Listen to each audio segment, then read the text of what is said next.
Hi, this is Ganga Vajt, coming from cyberspace at the White Lotus Foundation, which is an amazing canyon that has year-round flowing creek and waterfalls and swimming holes, and was always some sort of gathering place. The original Native Americans who lived here used to traverse between where the tribes lived on the beach side or the valley side, and this was like their thoroughfare, and it was some sort of shamanic and gathering place, because we know that because it's been researched by anthropologists, and there are painted caves here, and you can just feel that kind of energy around here. So it's a very magical place. As people who stay here a while start feeling very quickly.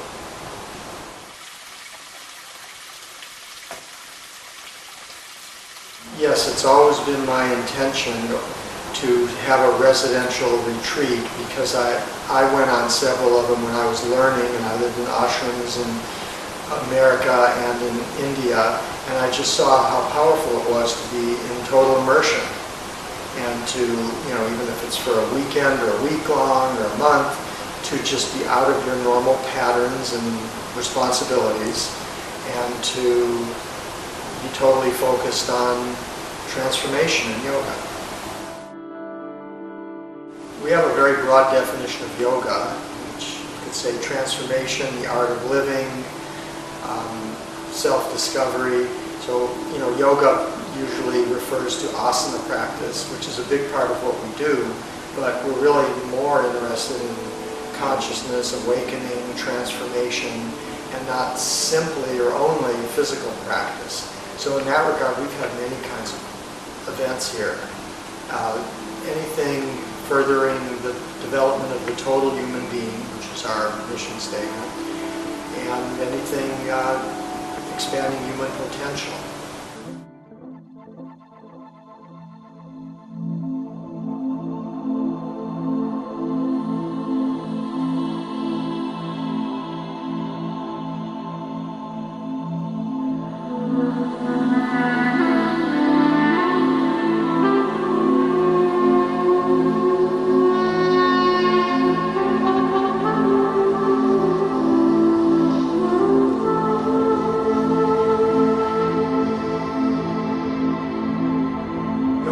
Belief has several chapters. It starts off with standing on the shoulders of the past, which frames our perspective that what we're practicing as yoga now, both physically, mentally, or philosophically and spiritually, is really at a more evolved and developed level than it has been over the millennia. So we are honoring the past and the teachers who contributed, enhanced and expanded yoga down through the ages, and we're also hoping to see something new and different. And then there's a chapter on the many different types of philosophical yoga and physical yoga, and how that makes sense, and how to make sense out of that. Then the third chapter is called Finding the Aha in Hatha, and that has about 40 or 50 principles that you can learn to use in your practice, things you can pay attention to and monitor, like upward moving energy, downward moving energy, heating and cooling, the rhythms of nature and the rhythms in your own life, strength and flexibility, and there's just pain and injury, and there's many things that teaches you how, gives you principles and things to watch in your practice. And then there's a chapter on advanced insights, the energy body, and how to get in touch with that and use that in your practice, how to move energy and lines of energy, etc. There's a chapter on pain and injury, of course, preventing it and learning how to use the pain system in your body as feedback, as opposed to something we just resist. It actually would be a big problem if we didn't have our pain system. Body.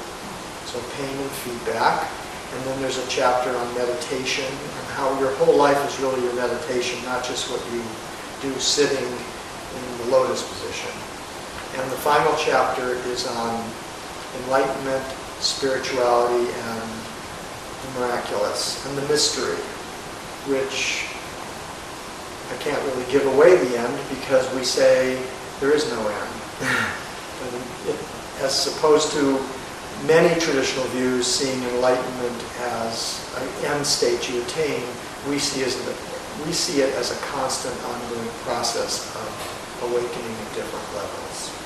So enlightenment and the mystery is part of the fabric of the universe. We're never going to explain it all. And it's a huge relief to stop worrying about and trying to.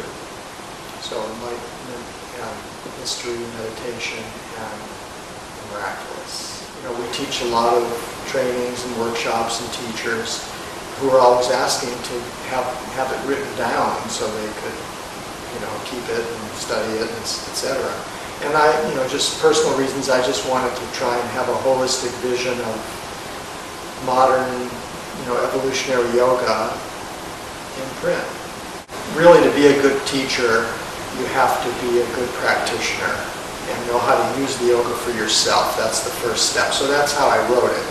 And of course, that's going to be invaluable, we feel, to teachers. There's at least two very differing worldviews, you could say, about yoga. One sort of sees yoga as something which was figured out by great sages in the past and has kind of like been mapped out into 4 or 5 general paths that you must follow to self-discovery and self-realization. So one worldview sees yoga as something that was mapped out and discovered in the past, and the other sees it more as a constantly evolving and changing perception. So instead of following and learning a specific practice or a specific way of living, you learn to awaken your own perception, insight, and understanding, which is sort of a navigation system for life. And also, which is the worldview we're taking. Life is changing, accelerating, constantly evolving, and there are certainly universal truths that were discovered in the past. But instead of following a path, we see it as more navigating your life and learning how to tune the yoga to yourself and find the right practice each moment. So for example, even with asana, people will always say, or often say, what do I do for back pain? And you could have a formulated approach, but we found over time that doesn't work. You can have 10 people with the exact same symptoms and maybe even the same diagnosis and MRIs, but they will respond in 10 different ways to a practice. So you have to learn how, even with a mechanical physical practice, to adjust the practice to what's happening with the person and teaching the person to do that for themselves. People see yoga poses and they say, God, I really need to do that, or I wish I could do that, or I'm unable to do that. But we like to turn it around the other way and say that the postures are more tools you learn to serve yourself and to serve the well-being and balance of your own body, as opposed to using your body to attain the yoga pose. There's a difference. One says, I've got to attain this pose. It may not be good for you long term. And there's a lot of modern discoveries with modern science and medicine and kinesiology that have shown that a lot of the yoga poses actually can be very detrimental long term. So we define becoming an advanced yoga teacher or practitioner as someone who learns how to use the yoga better to serve themselves, as opposed to using their body to attain the yoga.